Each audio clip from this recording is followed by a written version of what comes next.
I am on the couch so that I can sit and be comfortable and talk about the fans. So I have chosen a few of them because I just wanted to highlight them and how pretty they are, and the mechanical ones, the telescoping ones, the cockade ones, just so that you could see them close up and appreciate them like I do. At least I hope you will. And I thought I would start out with the biggest ones and end with the smallest ones. So we'll begin with this one, I believe, late 1890s Edwardian era. I found in the short, I haven't done a lot of research on fans because I'm not a big fan person. I just have a lot of fans. Don't know why. They just come to me. But what I have discovered is the bigger the fan, the later it is. So 1890s Edwardian. Then the smaller ones were the years before. I don't know why. Probably has something to do with the broad sleeves, the big hats. I don't know. But then in the 1830s, they had the broad sleeves and the big hats. So. But I'm sure there's a reason why fans actually went from smaller to very, very large. But this one, beautiful. I believe this is celluloid. Not quite sure because I don't see lots of lines in it that you get with most celluloid products. But it is carved, or it could be pressed. I don't know if you can see that. Birds and this cutout right here, so beautiful. And then the silk satin over paper, and just look at how that shines. Then you have the fluffy feathers, probably marabou. I don't know, I don't think it's ostrich, it could be ostrich. But anyway, this fan would have afforded the lady a lot of air movement.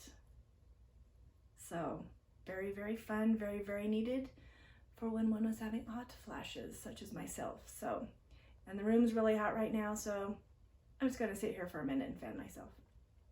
Just kidding. Anyway, beautiful, very shiny, very shimmery, especially in the candlelight of a ball. That would have just been stunning. Okay. Then the next one is another folded fan with, okay, I wanted to, so this is paper, painted paper with very few sticks. And they look wooden to me. But then look, how few sticks and how many sticks. Very interesting, huh? But again, a very, very large fan, lots of air movement. Oh yes, this is nice.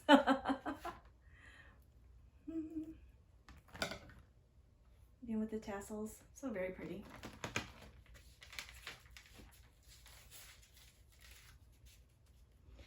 And another feather fan.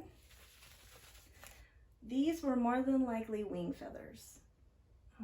Painted, there's a little bumblebee, two bumblebees. What I like about this one is the silver on it. So you have the silver painting and the silver stars, and this would have really beautifully caught the candlelight.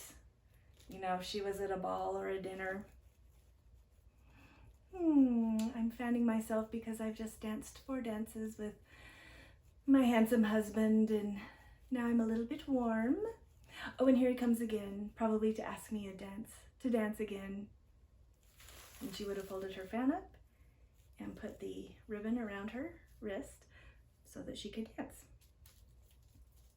Very beautiful.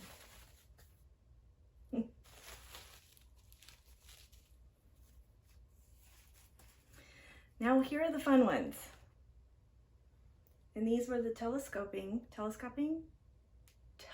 fans that were in cockades. So these are, let's see here, the correct terminology that I found off of that site, jerrywalton.com, on the Glossary of Fans page. The even tail plie, probably getting that wrong, is a French term for folding fan. So a folding fan. This is not a pleated folding fan. I would venture to say that this was an even-tail plie Breezy. So it doesn't have the folding fabric or paper. It's got this ribbon right here. So that would make it the Breezy, and then it's a folding fan. So anyway, fun terminology. If Anybody who is more versed in fan terminology knows more than me, or if I'm getting these wrong, I am more than willing to accept correction. So if you would like to correct or bring correction to me, in the comments below. But this is telescoping. This is from Cuba, so this would have been a souvenir, a traveling souvenir. So it's got the Cuban flag and Cuba, and then on this side, there's a mirror. But watch, this is really fun. Telescoping away. Isn't that neat? Oh my gosh, so fun. And what is lovely about this is it's got oilcloth. Maybe it feels like oilcloth, but then it's got a really fine lace that goes all the way around it. I don't know if you can see that or if it's sharp right there. Anyway, so much fun. Such genius. And then another very similar, but the mechanism to get the fan out and back in is down here. And this one came to me broken, but that's okay. I like broken things because they can still be used to educate people on what was used back then. So you push up, and then this is where it gets sad, right here. And I don't know how to fix it because the workings are on the inside, but very neat. And it's that pleated cockade fan form. Then to get rid of it, not get rid of it, then to unfan it, we'll use that word, you just push it down. And then it can go into your reticule or a purse. Brilliant, brilliant. Okay, I think I'm gonna save my last two for my two favorites for last. There we go, that was a mouthful. So this is another folding cockade fan.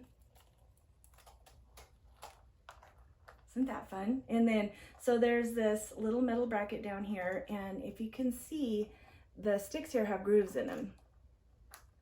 So you closed it just like that. Not a lot of air movement, but it's pretty. And the pleating on it is just so pretty. Not pleating, pinking. So pretty.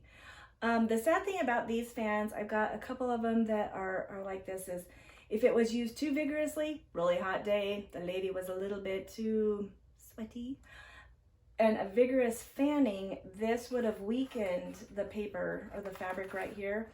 And so when she fanned, it would flop. So this is very fun, or very cool that it does not flop. So whoever had it took lovely care of it.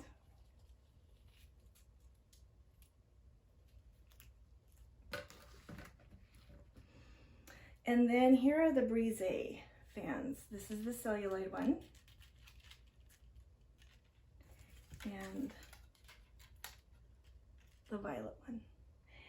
And, hold on, I had some information here. So I read on a blog that one lady had one that was her great-great-grandma's, and it was from the 1870s. And then I found some more Breezy fans like this that were from 1890 to 1912. So I'm sure depending on the materials and the decoration, this type of fan would have been used for quite a long period of time. They're about the same size. And this one is made in Austria. Cool. Just noticed that.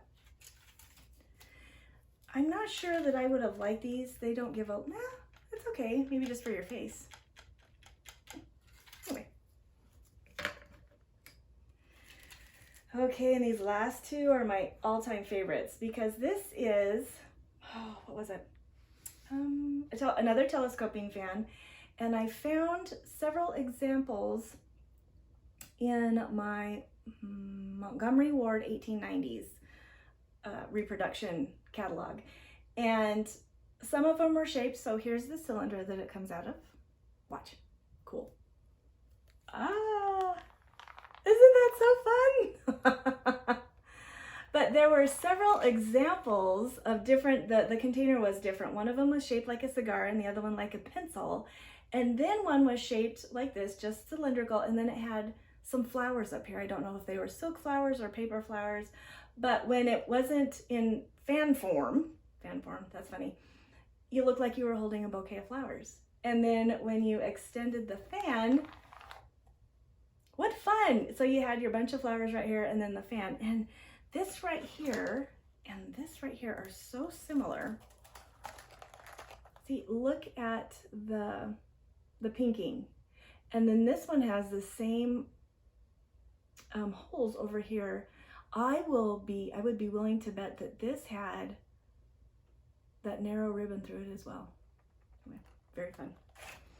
And then this one from 1870s. Very small, very reticule or pocket worthy. When you want to open it, you just move the handle or the loop right here. And you unfolded it. And then you unfolded it again. Isn't that genius? I find it fascinating because a lot of people say, oh, the Victorians and the Edwardians were stupid. I really don't think so, because it was the age not of enlightenment. It'll come to me later, where people were discovering things and patents were being made. They were just brilliant. I mean, truly.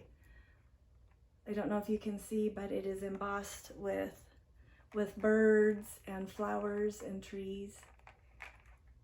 I don't want to, it's a little bit owied right here, so I don't want to use it a lot. But anyway, then you fold it back up, and then you fold it again, and then you put the loop over it, and you're ready to put it in your reticule. Well, thank you so much for joining me today as I share my fan collection. I hope to find more in the future, just different ones that aren't your usual open, paper fan. But I hope you enjoyed today's journey down Antique Alley, and I will talk to you later. Bye.